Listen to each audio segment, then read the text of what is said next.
जैन को लेकर के तो बहुत सी पेचीदगियाँ चल रही हैं इन लोग के द्वारा, उनके ससुराल पक्ष वालों के द्वारा। धारा 11 हिंदू विवाह अधिनियम का प्रकरण दर्ज किया गया था 31 जनवरी 2025 को। उसमें अनावेदिका जो है वो तो बेचारी उपस्थित नहीं हो सकती, उसका एक छोटा बच्चा है। इन्होंने जो प्रकरण दर्ज किया था वो विवाह शून्य करने को किया था कि ये जो शादी हुई है ये इसने झूठ फरेब करके की है और ये शादी शून्य होना चाहिए। उसमें उन्होंने ग्राउंड बनाया था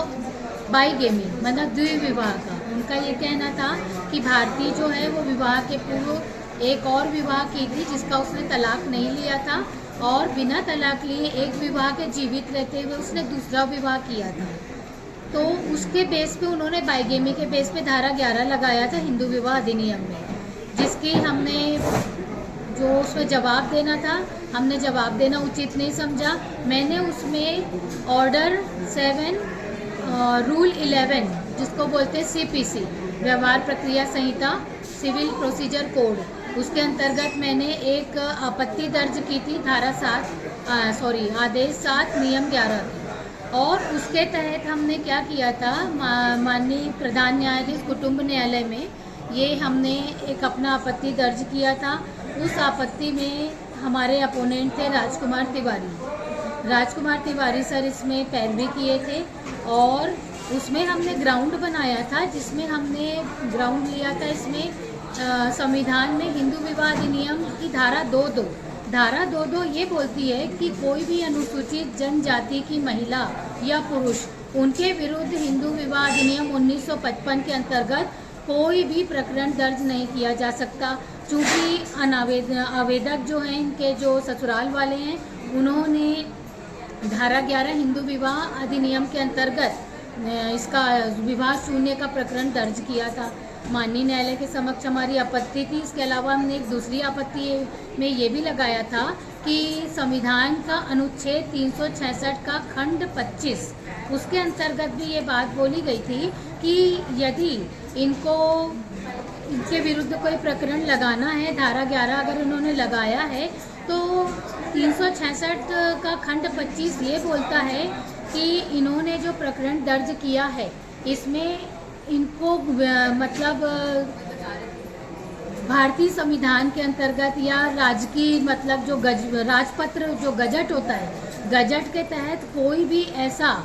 इनको नियम बताना है जिससे वो इसको चैलेंज कर सके। जो भारतीय जैन ने अपना अनुसूचित जनजाति का जो कास्ट सर्टिफिकेट प्रेजेंट किया है उसको वो चैलेंज करे। तो उन्होंने हमारा जो उनका जो धारा 11 जो खारिज हुआ है उसका मुख्य कारण है जो हमने लगाया है संविधान के धारा 2.2 और अनुच्छेद 366-25 उसके तहत जो है उनका जो खारिज हुआ है और हमारी पक्षकार अनुसूचित जनजाति की है उसने हिंदू धर्म की अनुयायी नहीं है। तो इस आधार को ग्राउंड बनाया और सबसे मुख्य ग्राउंड बनाया गया माननीय न्यायालय के द्वारा कि उन्होंने उसकी जो कास्ट सर्टिफिकेट है अनुसूचित जनजाति की जो कास्ट सर्टिफिकेट है उसको उन्होंने चैलेंज नहीं किया है, उसका खंडन कानून प्रक्रिया तो चलती रहेगी लेकिन कानून से पहले जो दो पक्ष एक दूसरे के ऊपर आरोप प्रत्यारोप लगा रहे थे इसमें भारतीय जैन का क्या कहना है? आगे अगर जीत मिलती है या आगे उनके लिए वो क्या चाहती है? देखिए धारा 11 में तो हमारी मैंने बहुत बड़ी जीत है, ये अनावेदिका की जीत हुई है इसमें, क्योंकि उन लोग का ग्राउंड क्या है उन्होंने अपने प्लांट में कहीं बच्चे का जिक्र नहीं किया। उनका एक बच्चा है अनावेदिका आवेदक और उनका एक बच्चा है जिसका उन्होंने कहीं जिक्र नहीं किया है। ये बात एकदम स्पष्ट है कि आवेदक गण जो है अनावेदिका और उनके अपने बच्चे के नैतिक दायित्वों से बचने के लिए ये झूठा प्रकरण न्यायालय में दर्ज किया। और भी जितने प्रकरण दर्ज किए उन्होंने सब झूठ फरेब है और अपनी पत्नी और बच्चे के नैतिक दायित्वों से बचने के लिए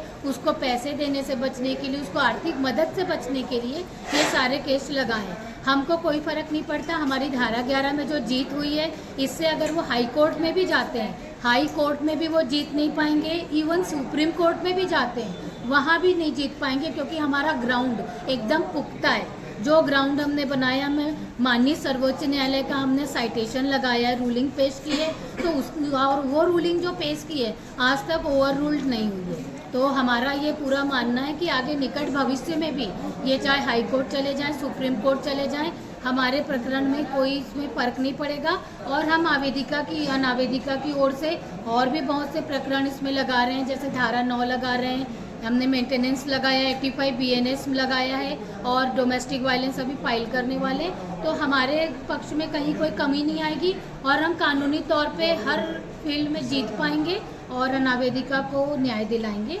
हर प्रक्रिया में ये लंबे प्रोसेसर और प्रक्रिया में चलते रहता है, लेकिन कुछ समय के बाद ये होता है कि एक समाधान ढूंढना चाहिए। तो भारतीय जैन की तरफ से ऐसा कुछ विचार है कि जो देखिए, भारतीय जैन की तरफ से तो ये है कि वो तो बाइज्जत अगर सम्मानपूर्वक माँ और बच्चे को, अपनी पत्नी और बच्चे को ले जाते हैं, उनको स्वीकार करते हैं, तो वो जाने को तैयार है। चूँकि अभी 144 का जो इंदौर में काउंसलिंग हुई थी मेंटेनेंस की, उसमें आवेदक ने साफ मना कर दिया कि मैं उसको नहीं रखना चाहता। ठीक है, अगर नहीं रखना चाहते तो चूँकि वो सामाजिक रीति रिवाज से आपने उससे विवाह किया, वो आपकी ब्याहता पत्नी है, तो फिर उसके एवज में आपको फिर बच्चे के भविष्य को देखते हुए, जैसा आपका कहना है, आपका मुँह ज़बानी हमारा 200 करोड़ का बिजनेस है, तो जैसा आपका लिविंग ऑफ स्टैंडर्ड है, उसके समकक्ष आपको अपने पत्नी और बच्चे को जो है वो आर्थिक सहायता देना पड़ेगा। अगर आप उसको नहीं ले जाना चाहते हैं पत्नी के रूप में, तो आर्थिक सहायता आपको देना पड़ेगा और वो